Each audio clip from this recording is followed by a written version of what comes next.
जय साईं राम।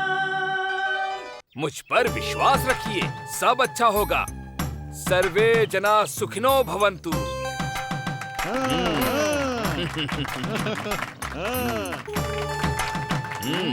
आज के बाद से आपकी जिम्मेदारी मेरी। माई, फकीर आया है।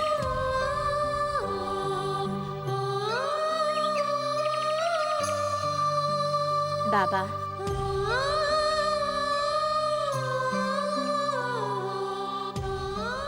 अल्लाह मालिक।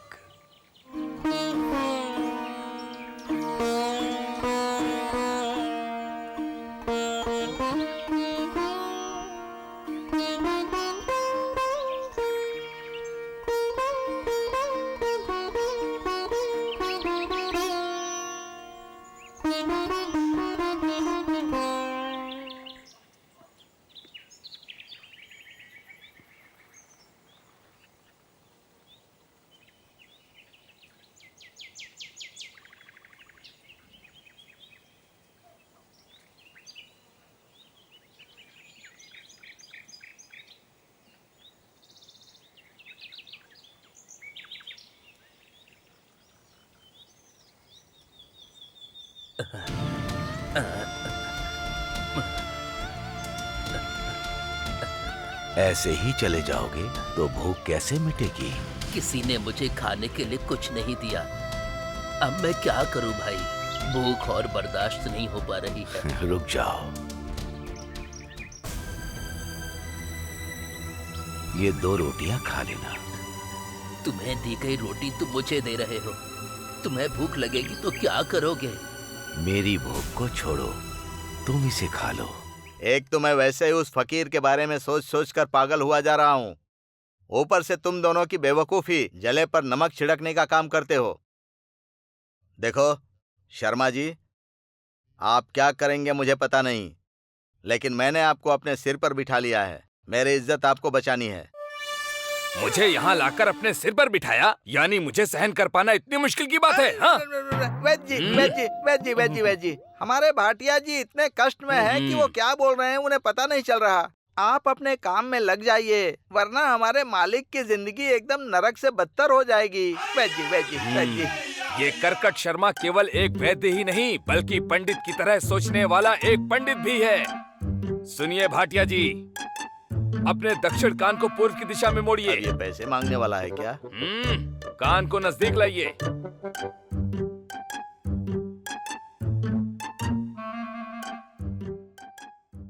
हे आकाश, कैसा है तू? तू और कैसा रहेगा? अच्छा ही होगा।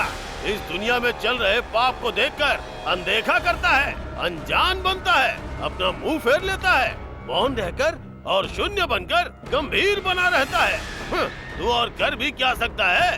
तुम लोगों को क्या जरूरत पड़ी है? और तो और वो अपनी तीसरी आंख भी नहीं खोलता है, अपना प्रलय भी नहीं दिखाता है। बस उसके प्रलय के आने की देरी है। आने दो, मुझे क्या, जो होगा तुम्हारा होगा। भगवान जिन्हें आपने बनाया वही आपके विरुद्ध जा रहे हैं। जिसे भगवान के शरण में होना चाहिए वही विमुख है। ये संसार पापों से भरा है, और अगर भर रहा है तो भरने दो उसे। मुझे कोई आपत्ति नहीं, मुझे भला क्यों होगी? मुझे कोई जरूरत नहीं है। अहम ब्रह्मास्मि, आनंदो ब्रह्मा। जय महादेव।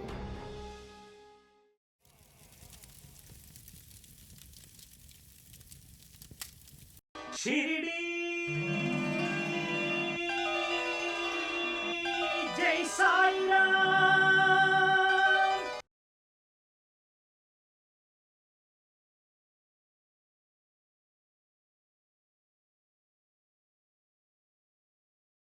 शिरडी जय साईं राम। ये संसार पापों से भरा है, और अगर भर रहा है तो भरने दो उसे। मुझे कोई आपत्ति नहीं, मुझे भला क्यों होगी? मुझे कोई जरूरत नहीं है। अहम ब्रह्मास्मि, आनंदो ब्रह्मा। जय महादेव।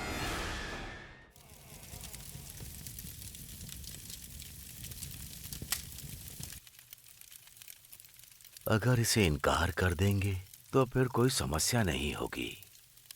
भले ही सब इसकी अवहेलना कर रहे हो, लेकिन मैं तो नहीं कर सकता।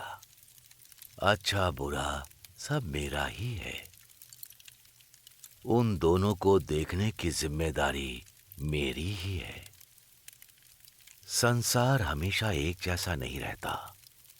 परिवर्तन ही इसका असली लक्षण है, और ये परिवर्तन भी तो मेरा ही है। परिवर्तन होगा तभी तो दूसरी सृष्टि का निर्माण होगा। अल्लाह मालिक।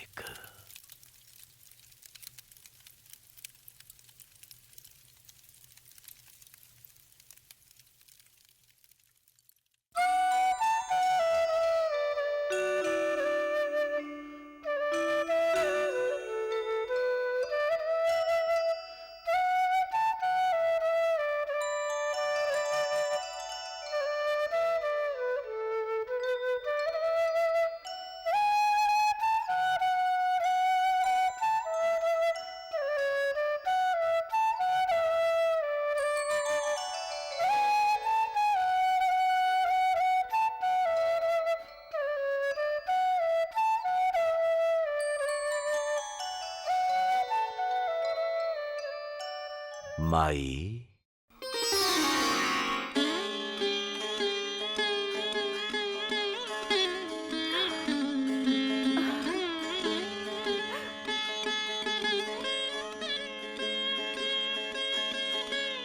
साईं, आपने मुझे दर्शन दिए। अपने भक्तों के कष्ट हरने की जिम्मेदारी मेरी ही तो है। भला आपके भक्तों को कष्ट क्यों होंगे साईं? जब भक्त कष्ट में होते हैं तब भगवान को दोषी क्यों ठहराते हैं? ये तो उनकी अज्ञानता है। आखिर कष्ट भी तो आप ही के हैं साईं, ये सभी नहीं जानते। जो भक्त कष्ट में भी मेरा स्मरण करते हैं, मैं उन्हें अकेला नहीं छोड़ता। उनके जो कष्ट हैं वो मेरे ही तो हैं। जो ये जानते हैं कि आप उनके साथ हो साईं, वो बहुत धनवान है साईं। इसीलिए तो मैं अपने भक्तों को ढूंढते जा रहा हूँ। उन्हें ढूंढकर मैं अपनी शरण में ले रहा हूँ। आपकी कृपा मुझ पर तो सदैव बनी रहेगी ना साईं? तुम्हारा विश्वास और भक्ति हमेशा तुम्हारी रक्षा करेगी। आपके भक्तों को आपने मेरे हाथों से प्रसाद खिलाने का सौभाग्य दिया साईं। मुझे और क्या चाहिए? इस जीवन के लिए इतना काफी है साईं। मेरा जीवन धन्य हो गया साईं।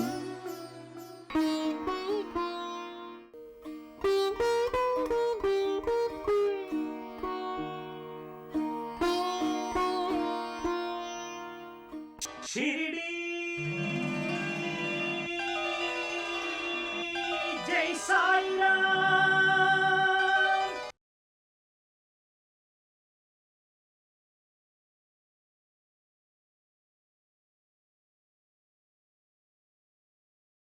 शिरडी जय साईं राम। आपके भक्तों को आपने मेरे हाथों से प्रसाद खिलाने का सौभाग्य दिया साईं। मुझे और क्या चाहिए? इस जीवन के लिए इतना काफी है साईं। मेरा जीवन धन्य हो गया साईं।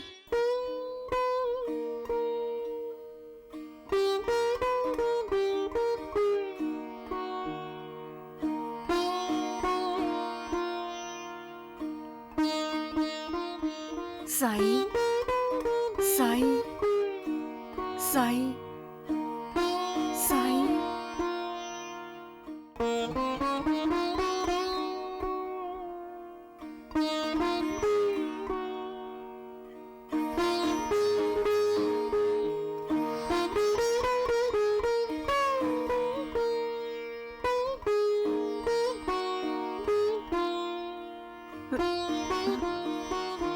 साईं बाबा तो अभी यहीं थे, कहाँ चले गए?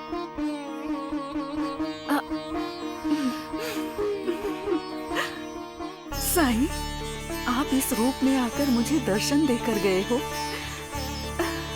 मेरा जीवन धन्य हो गया, धन्य हो गया। इस जीवन के लिए बहुत है।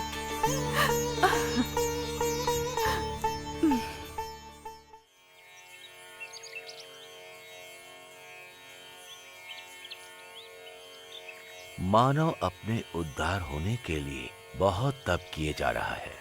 सारे मार्गों को यहाँ छोड़कर पता नहीं कहाँ कहाँ ढूंढ रहा है। भगवान भक्तों को मोक्ष देने के लिए इसी लोक में उन्होंने 4 तरह के मार्ग बनाए हैं।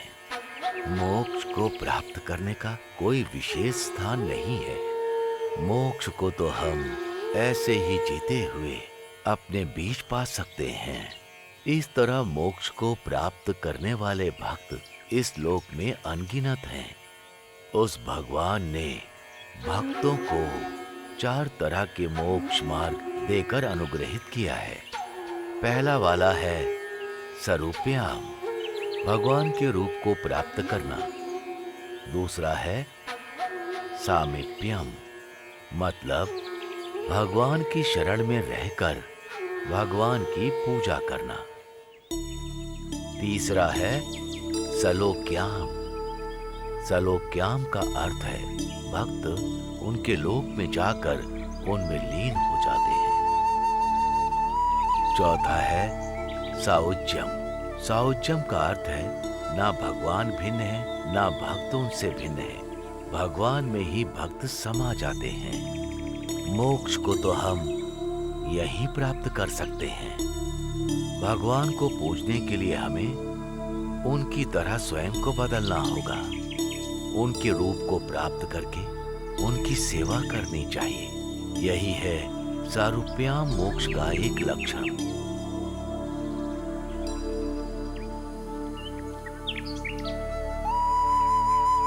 अगर भक्त भगवान की पूजा कर रहा है तो उनके रूप को अपने मन में बसाकर अपने उस भगवान को प्राप्त कर सकता है।